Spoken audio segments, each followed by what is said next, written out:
Hi, this is my submission for the new variation of flashlight. This is elastic. It's actually underwear elastic, extra stretchy, and it's on a hinge so it can be adjusted to any size hand from a child to an adult. And I wanted to make the flashlight so you could hold it in the palm of your hand and curl your fingers comfortably over it, or put it on the back of your hand and have the light appear over your hand. So I'm going to show it over your hand for a few different, under your hand for a few different options. This is my beautiful prototype. Thank you so much from the audience. And you just put it on just that simply. And I wanted to have globes of light so you get light in every single direction. And I want these to have a mechanism like this that I got off from my toolkit, where it would hold them in place so they would stay in a solid line just like that. And if you wanted them to come out and go longer and be loose like a Wolverine's claws, then you would just slide it back. You could slide it to here. The other thing I thought is it would be really cool if it worked like a TV antenna, and they could be pulled out like this, so you could make a very wide array of light.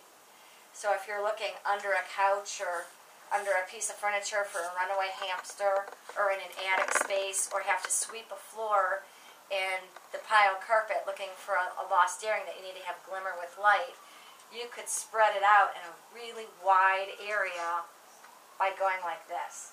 Now the other fun feature I wanted to add is right here about halfway up. I want it to hinge so they can point upward like this.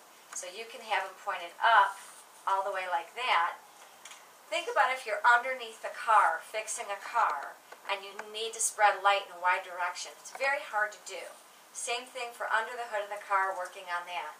But I also thought beyond that, for crafters who are quilting, who are working a sewing machine, it would be fun.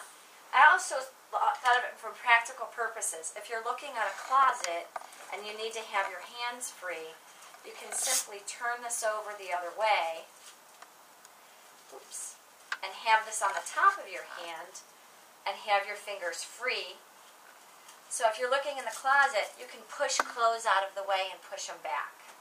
And your hands will push and you'll still have a full swath of light. If you get down on the floor to look under furniture, you have to put both hands on the floor as you get down and look and move things around with one hand. So you can have this on the other hand. So those are some of my thoughts. I also wanted to make it so, let's say there's a blackout.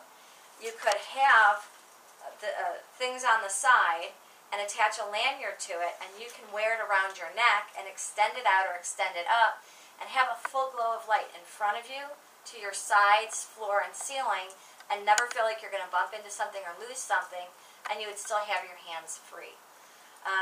Frankly, if I was a little kid of 6, 7, and 8 and afraid of the dark, and I got this as a present, I would be so amazingly happy, because it would be great in a fort, or reading a book, or hiding under the covers, or doing any kind of a bunch of things kids do.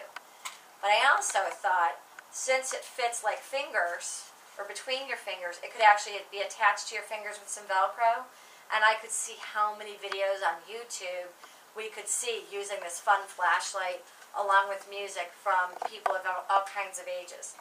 I just think it has a really wide market application between mechanics, guys working in garages, people looking in attic spaces, loft spaces. Could you imagine if you were camping, how great this would be? You know, moms would buy it, aunts and uncles would buy it, women would buy it, men would buy it, and it would be bought as a gift for kids. So I think it has really unusual, fun features. And I forgot my crafters. Thank you again from the audience. I think it's a really fun idea. It's very, very comfortable to hold like this. It's a very natural hand action. And on the back of the hand, it doesn't feel like anything. It's very lightweight. It was suggested to make each of the stems twisty, so it could be done in any number of configurations. And that was, again, a suggestion from the audience. So they could go in all sorts of different directions for whatever need. Don't know if it's cost feasible, but it was awfully fun to think of. And for the person who challenged me to say, I can't wait to see Anne-Marie's prototype, here it is. It was very inexpensive, very simple to do. It would have very, very low cost manufacturing on this as one piece of hardware. And the only thing I'd really wonder about is this. But this piece is very small and could probably be half the size. This was just the piece I had available. So I wanted to present it. I'm going to attach it to my other entry and submit it a second time. So here you go. Here's my alternative flashlight entry. Thank you so much for watching.